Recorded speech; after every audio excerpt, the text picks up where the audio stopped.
Hello, it's me. I'm back. It's the rainy season here, and with that comes storms that knocked out our internet for almost 2 weeks, so my planned schedule didn't go to plan, and instead, when I got internet back, I had no free time left to finish editing and uploading, not to mention the voiceover just wasn't working right. But finally, I'm here. I'm back. And we're gonna have a great time today learning how to make some ink from mushrooms. This fun little guy is an inky cap mushroom, also called like 7 other names, including lawyer's wig, but like a British lawyer, because of their shaggy tops that can resemble curly white hair. They thrive within urban and disturbed landscapes during damp and rainy weather, making it a common and popular food source for foragers. Though you don't want to imbibe alcohol when you eat this mushroom, as it can cause severe illness.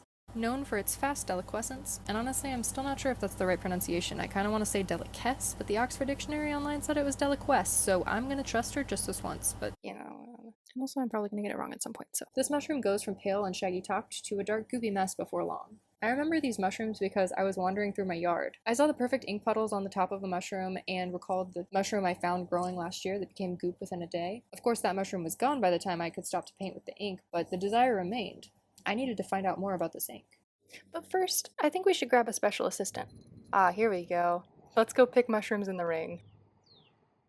I'll take this opportunity of a B-roll to explain I had a surprising amount of difficulty finding resources from which to pool knowledge on how exactly to do this. A lot of this is going to be guesswork. It's going to be a science experiment. It is not very well planned. I figured mushroom ink is a thing people buy commercially, and this mushroom quite literally makes itself into some of the quickest natural ink around these parts. Surely more people would have tried this before. And perhaps they have, but I haven't found many records for it. Despite being quite common across Europe and North America, I only found 3 mushroom blogs that were primarily foraging focused, some local parks and wildlife pages, and a Reddit post that just told me to use cloves. And maybe that speaks to my research ability. I couldn't find a whole lot of resources. So like any sane and reasonable person who finds poor research and few recommendations to do something, I decided to try it out myself.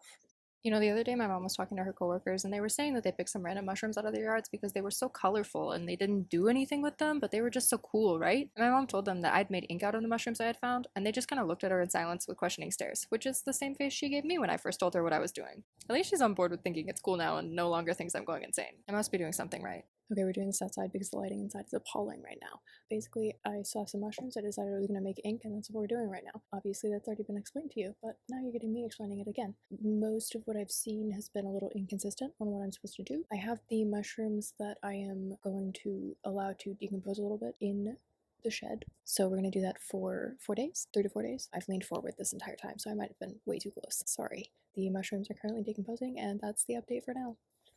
Don't know how long it's going to take, but hopefully it's just 3 to 4 days or less. See what they look like tomorrow.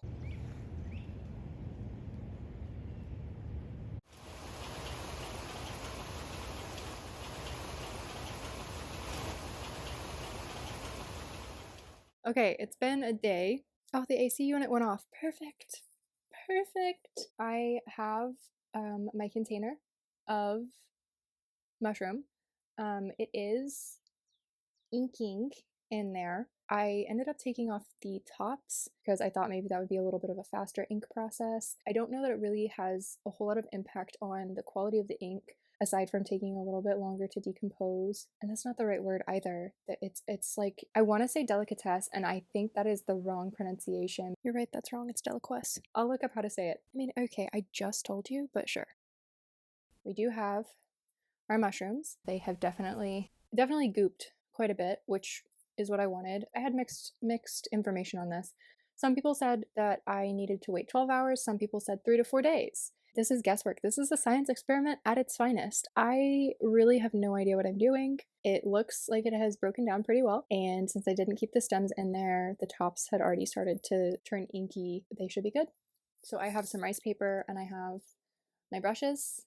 I'm going to practice a little bit because it has been quite literally over a year since I have done this. I haven't done this in a hot minute. So we're going to try and pull out whatever remnant of skill might still be in my noggin and see if we can put it to use. I think it'll turn out to be, for all that it looks black, it's more of a sepia. But we'll see what it looks like. I'm hoping it's good. And as I just said, it is the rainy season, and so the lighting is mid-level. It is not great, and I'm sorry in advance for that. Hopefully it is still visible enough. That's what we've got. There are definitely some bugs in our container, which is gross, but just the joy of anytime you do something with something that's outside. Let's use this opportunity to utilize my MA so it feels like it was worth the time and money I spent on it. What's a good way to prevent or kill insects in items that can't be washed or sprayed with insecticides? 2 words. Cold air. Why are museum collections kept so cold? Cool temperatures help kill or slow down pests that may otherwise cause serious damage. In this instance, using outdoor things means you would do best to sterilize your ingredients, but how do you sterilize them without damaging them? Boiling is always an option. You don't want to lose all your moisture, but this can help kill off pests and bacteria that might lurk. Likewise, it'll help concentrate the ink pigment so that you can have a darker pigmentation on the first go and water down the color as needed. So if you don't want to sacrifice a pan to boil mushrooms, the other option is to freeze your ink. I will warn you, freezing your ink is going to be a longer process. You're going to need to freeze it for a minimum of 10 days, but freezing not boiling does not guarantee that the ink will be completely pest-free. Freezing only causes some pests to hibernate rather than fully solving your problem, so you may require further steps to sanitize your ink. You'll need to either consider storing your ink in the freezer long term, sanitizing it with alcohol for longer term storage, or throwing it out entirely after you're done using it. If pests freak you out, it may be better to just toss the ink when you're done. It's worth trying at least once, whether or not you keep the final product long term.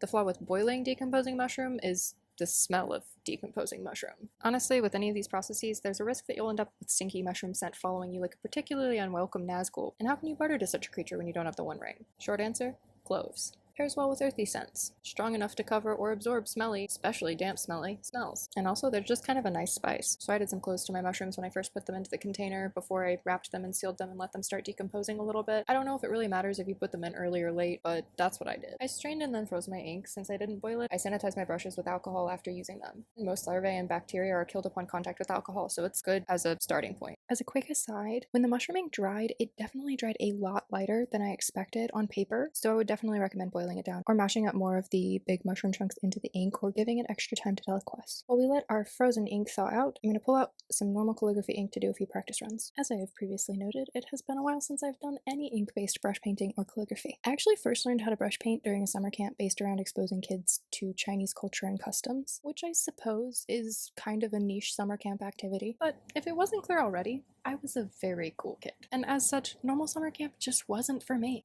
I'm kidding. Because our community actually had a lot of kids who had been adopted from China, and we had a university with a large population of Chinese foreign exchange students, this camp was targeted to be a way to connect some of those kids to a culture they might have no other way to access. You might be thinking, I don't look like I fit in with that target audience, and you would be correct. But I grew up around 2 girls who my mom's friend adopted from China when they were young, so my sister and I used to go to this camp with them every summer for quite a few years, and as time went on, the diversity of who actually joined the camp increased as people looked at it as more of an opportunity to be exposed to new ideas and experiences without needing to travel around the world as an 8-year-old. As someone who studies anthropological philosophies and written multiple dissertations on the impact of place, public, and cultural identities on personal identity, this was a bit of a weird childhood memory to have. I have a nostalgia for a culture I don't belong to, but grew up engaging heavily with during my summer free time. It feels very similar to how I was born in the state I did not grow up in, but because my family was from that state, I went back there a lot to spend holidays and vacations more often than not. Once I fully moved back to my home state during a gap year between high school and uni, I realized I felt disconnected from that space. Like, sure, everyone I grew up around associated me with that space, but when I actually moved there, I felt like an outsider because while I spent all this time there and I was from there, it didn't feel like it really was my space to claim. So you end up in this limbo of identity. Who am I really? Where do I belong if not here or there? Is this meant to be a perpetual state of being in the in-between, or will I eventually find somewhere that makes me feel at home? Bet you didn't think mushroom ink would get you thinking this heavily about philosophy, eh? When I started this video, I honestly was torn between talking about this or avoiding it altogether. It's something pretty heavy, and I didn't want to change the space we're building here because I wanted to get a bit existential. But it's also the kind of conversation that's very in line with who I am, and I do my best to be unapologetic about being myself, so I put it in. But if the archaeological theory is not for you, that's okay. It won't be everything I do, but it's part of it, so I hope it finds the right audience. I've met many people in my life that have had similar experiences, so I felt even if the circumstances are different, it's still a topic that's worth talking about. Moving to the UK for university was the first time I felt I had found a space with no preconceived notion about whether or not I could fit myself into a space. It just fit. And I do wonder if a lot of life experience is about finding spaces you fit into. Ones that give you room to grow as a person, ones that fit just perfectly when you arrive, and ones that are too small and push you to move on. Whatever the result, the journey is certainly as important as the destination. Anyways, isn't mushroom ink wicked cool? And as previously noted, it does actually dry a lot lighter than it looks when it's wet. I do think boiling it down will help concentrate some of that consistency so that it is a darker dried ink as well. But for this project, isn't it just cool? Me remembering how to do this is gonna be... Oof. I do like the smell. I think this is good. I think that's the word we're doing. Again, it's been a long time since I did this, friend.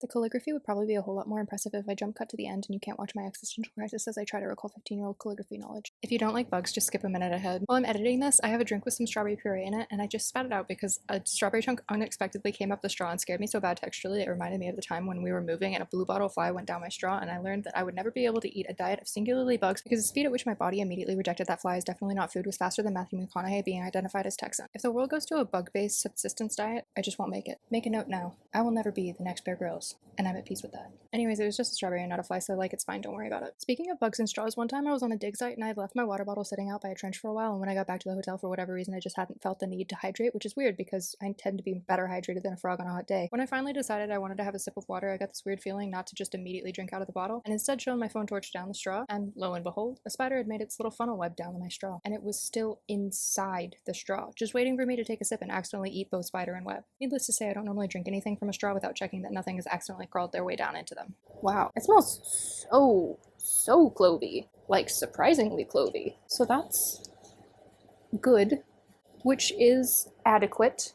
We're not going to say that's good, but you know, that's what the word's supposed to be. Okay, one more ink doodle before we go. Wow, it's kind of like my rabbit. Yes, I have a rabbit and a cat. My rabbit is named Louis. Louis like L-O-U-I-S, Louis, like the French king because he's a lop-ear and very posh, and so we decided that he needed to have a kingly name. But my nieces called him Marshmallow at first, so his full royal name is Louis Toasted Marshmallow. And the vet's office found this so hysterical that they refused to refer to him by anything but his full given name. So anytime I get a phone call regarding him from the vet, they tell me, "Hello, we're just checking in on how Louis Toasted Marshmallow is doing today." Anyways, I've learned my lesson, and I will be continuing to call my pets increasingly weird names for the rest of time. Hello, it's me, of like 2 months after the fact. Well, maybe not. I don't know. May, June. We're in June now. Okay, it's been like a month. This has taken a lot longer than I thought it was going to, and honestly, I don't even have a real excuse. I didn't have a set upload schedule, so I feel like I kind of let myself get away with it, but I had a schedule in my brain, what I thought I was gonna do, and that didn't happen. We're still learning. I'm thinking we're gonna aim for monthly. I have missed that deadline at this point. I make no guarantees on that. It's been a little chaotic. After a lightning storm, we ended up having no internet for basically 2 weeks, and we had Mother's Day, and I work at a florist's right now, and that is fun at Mother's Day. Yeah, so I was a little busy and it didn't happen, and that's okay. Things happen, life happens. This is a good learning opportunity for when things happen in the future. I live life in a steady stream of chaotic moments that I just surf the wave of, and that's really how it's felt. But we're getting back to some calmer moments. This is future me telling past me, you tried, you got to the best of your ability to where you needed to be. Who's to say what future me is gonna do, but me of now is saying this is where we are and sorry that it took so long. And voicing over, for whatever reason, felt insanely hard. I feel like that took the longest. It just felt like I couldn't figure out how to speak words in English. To this, I can't right now either. That's good. Yeah, so it just felt very difficult, and I don't know why. It just was. I hope that it comes together and it seems interesting and fun. I think I was also just super anxious after the last one. I just feel like people were a lot nicer about it than I expected them to be. I also didn't expect that many people to watch the first one, and it wasn't that many. So like, yeah.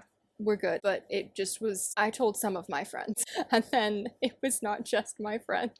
And I just feel like that was a little overwhelming. It took a lot out of me. I'm working on it. So anyways, thanks for watching this. Thanks for being here. I still don't really know what we're gonna do next time, but we'll see. Bye.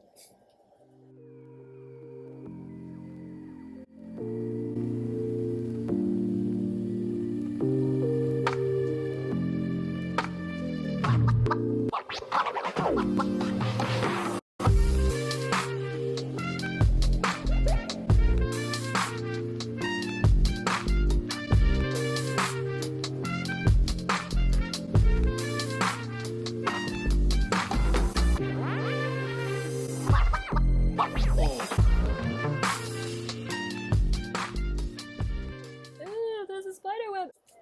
No! How is it? It's in this vicinity. Eek.